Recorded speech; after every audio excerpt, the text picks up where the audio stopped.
नौजवान भारत सभा लाहौर का घोषणा पत्र भाग 2। ऐसे नौजवान जो भय से परिचित नहीं हैं और जो सोचने के बजाय दिल से कहीं अधिक महसूस करते हैं। क्या यह जापान के नौजवान नहीं थे जिन्होंने पोर्ट आर्थर तक पहुंचने के लिए सूखा रास्ता बनाने के उद्देश्य से अपने आप को सैकड़ों की तादाद में खाइयों में झोंक दिया था? और जापान आज विश्व के सबसे आगे बढ़े हुए देशों में से एक है। क्या यह पोलैंड के नौजवान नहीं थे जिन्होंने पिछली पूरी शताब्दी भर बार बार संघर्ष किए, पराजित हुए और फिर बहादुरी के साथ लड़े? और आज एक आजाद पोलैंड हमारे सामने है। इटली को ऑस्ट्रिया के जुए से किसने आजाद किया? तरुण इटली ने। युवा तर्कों ने जो कमाल दिखलाया, क्या आप उसे जानते हैं? चीन के नौजवान जो कर रहे हैं उसे क्या आप रोज समाचार पत्रों में नहीं पढ़ते हैं? क्या यह रूस के नौजवान नहीं थे जिन्होंने रूसियों के उद्धार के लिए अपनी जानें कुर्बान कर दी थी? पिछली शताब्दी भर लगातार केवल समाजवादी पर्चे बांटने के अपराध में सैकड़ों हजारों की संख्या में उन्हें साइबेरिया में जलावतन किया गया था।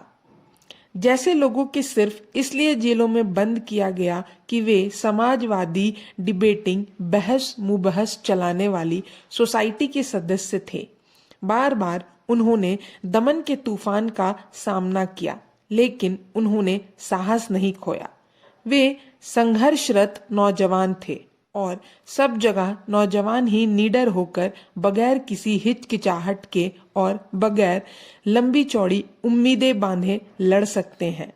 और आज हम महान रूस में विश्व के मुक्तिदाता के दर्शन कर सकते हैं, जबकि हम भारतवासी हम क्या कर रहे हैं?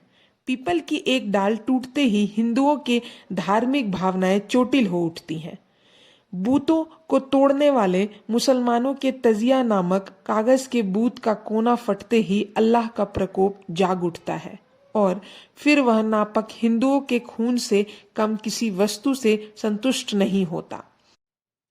मनुष्य को पशुओं से अधिक महत्व दिया जाना चाहिए, लेकिन यहाँ भारत में लोग पवित्र पशु के नाम पर एक दूसरे का सिर फोड़ते हैं।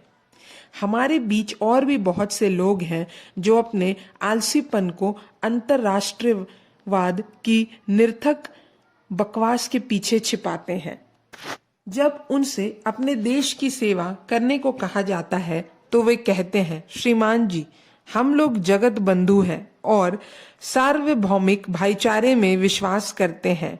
हमें अंग्रेजों से नहीं झगड़ना है, वे हमारे भाई हैं।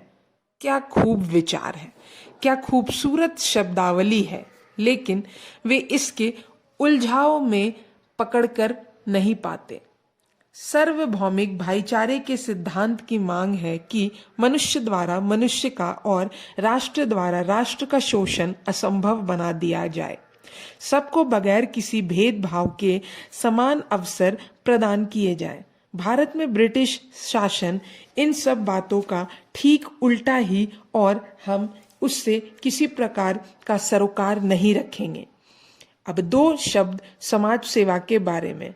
बहुत से नेक मनुष्य सोचते हैं कि समाज सेवा उन संकुचित अर्थों में जिनमें हमारे देश में इस शब्द का प्रयोग किया जाता है और समझा जाता है, हमारी सभी बीमारियों का इलाज है और देश सेवा का सबसे अच्छा तरीका।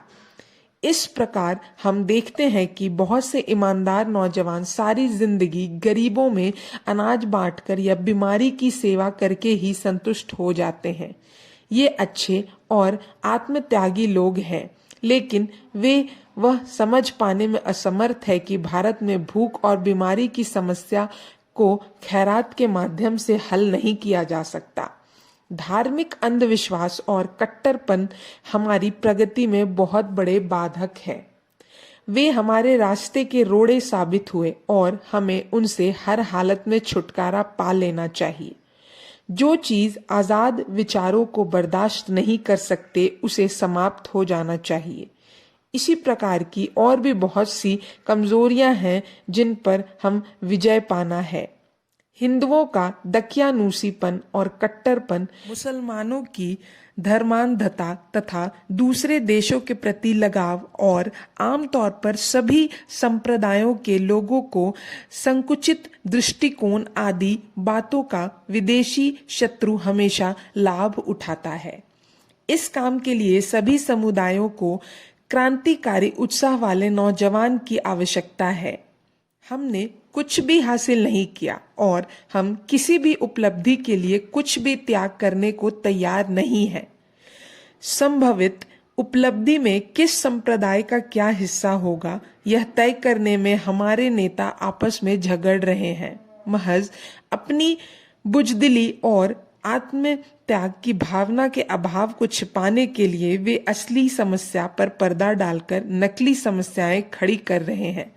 यह आराम तलब राजनीतिज्ञ हड्डियों के उन मुट्ठी भर टुकड़ों पर आंखें गड़ाए बैठे हैं जिन्हें जैसा उनका विश्वास है सशक्त शासकगण उनके सामने फेंक सकते हैं। यह बहुत ही अपमानजनक बात है।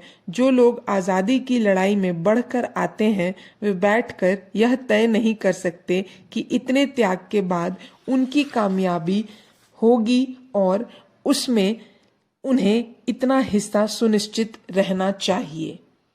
इस प्रकार के लोग कभी भी किसी प्रकार का त्याग नहीं करते। हमें ऐसे लोगों की आवश्यकता है जो बगैर उम्मीदों के निर्भय होकर और बगैर किसी प्रकार की हिचकिचाहट के लड़ने को तैयार हों और बगैर सम्मान के, बगैर आंसू बहाने वालों के और बगैर प्रायश्चित गान के मृत्यु का आलिंगन करने को तैयार है।